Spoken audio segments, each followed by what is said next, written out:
વડોદરાના વારસિયાના પીઆઈના નામે 2.5 લાખની લાંચ માંગનાર ઝડપાયો। વારસિયા પોલીસ સ્ટેશનમાં ફરિયાદ નોંધાવવા માટે માત્ર ₹5 લાખની માંગણી। ચોખંડી ખાતે દુકાનમાં લાંચ સ્વીકારતા રંગે હાથ ધરપકડ। એસીબી અમદાવાદ એકમ દ્વારા કરાયેલી સફળ ટ્રેપમાં સુરેશભાઈ રામચંદ તોલાણી રહે B14 ગોકુલનગર સિદ્ધિ સોસાયટી મકરપુરા રોડ વડોદરા નામના પ્રજાજનને ₹2,50,000ની લાંચ સ્વીકારતા રંગે હાથ ઝડપી લેવામાં આવે છે।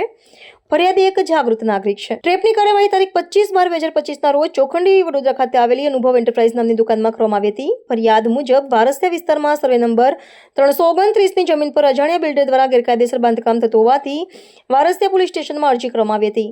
અરજીના આધારે ફરિયાદ નોંધાવવા બદલ આક્ષેપિત દ્વારા પોલીસ ઇન્સ્પેક્ટરના નામે કુલ ₹5 લાખની લાંચની માંગણી કરવામાં આવી હતી, જેમાં ફરિયાદ પહેલા ₹2,50,000 અને બાદમાં બાકી ₹2,50,000 આપવાની શરત મુકાઈ હતી। લાંચની હેતુલક્ષી વાતચીત બાદ આક્ષેપિતે ₹2,50,000 સ્વીકારતા એસીબીની ટીમે તેમને રંગે હાથ ઝડપી લીધા હતા અને રકમ જપ્ત કરી ટ્રેપિંગ અધિકારી તરીકે વીડી ચૌધરી તથા એસીબી ટીમે કાર્યવાહી કરી હતી।